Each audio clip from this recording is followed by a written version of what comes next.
What's going on, y'all? This is your boy Reg Hatchet, aka Spoken Water, checking back in. This is video blog number 2.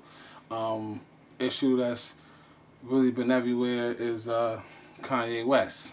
Kanye West, for those of you who live under a rock and haven't heard anything about it, he went on stage at the MTV Video Music Awards in New York City over the weekend. Went on stage and took the mic out of Taylor Swift's hand, who had just won a video award for best pop video, something like that. And he took the mic and said, you know, no disrespect to you, but Beyonce knows had one of the best videos of all time. I'm paraphrasing. He said something to that effect. Of course, Beyonce, you know, the camera went to her face. She looked extremely distraught. Taylor Swift was obviously shaken by the whole thing. She was upset. She didn't even continue with her acceptance speech. The crowd began to boo Kanye. He was removed from the venue. They tried to cheer Taylor on to continue, but she never did. And since that, meaning Kanye West, has been under constant scrutiny and the media hailstorm from all kind of media outlets, all over the place. Twitter, Facebook, radio stations, everywhere. He's been everywhere being attacked for what he did. Now, I have a stance on this. My stance is this. Do I agree with what he did? No, in no way, shape, or form. Was that the venue, was that the time or the place to voice his opinion? However, the elephant in the room that no one wants to talk about is the undertone of race. The reason why such a big deal has been made out of this is because this is Taylor Swift, who is a country western singer, 17, 18-year-old white young lady who, in the media's eyes, was attacked by this big black African-American male who took the mic out of her hand, disrespected her in some form, and did this on national TV. This was an outrage. Like, how could he do such a thing to this young innocent girl? You know, people should boycott his music and all kind of stuff. The reason why it was that big of a deal was because it was this huge black male from within the hip-hop community attacking this young white girl from the country western community. So this was a clashing of cultures, so to speak, in my opinion. Like I said, I'm not condoning what Kanye did, but I think it was made a huge deal because of it was a black male doing it to a young white girl. I don't think it would have the same vial or the same energy would have been given to the incident if Kanye West had went on stage and took the mic from Lil Wayne or T.I. I don't think it would have been the same issue if he would have did it to Carrie Hilson, who was a black female. I don't think it would have been the same issue.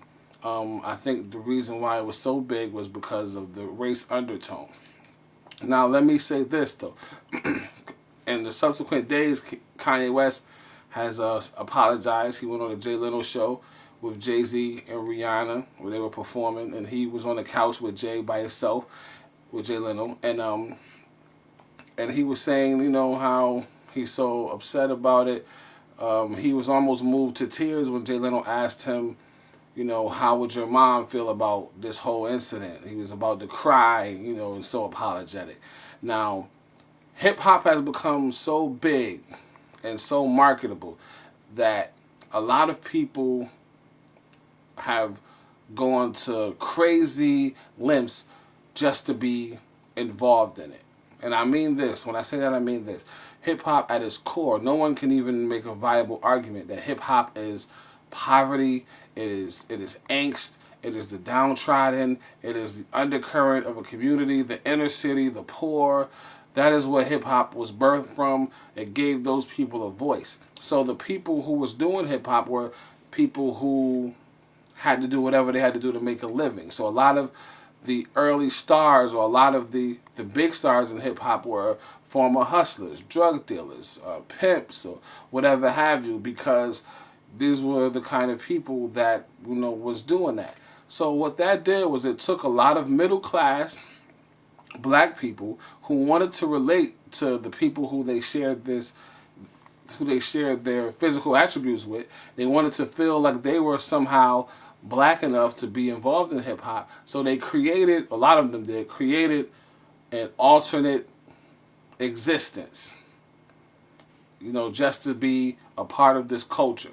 So you have people who grew up with both parents in the household. They grew up, you know, very well off financially. They went to private schools, who all of a sudden become gangster and talk about how hard they came up and selling drugs and all that other type of stuff.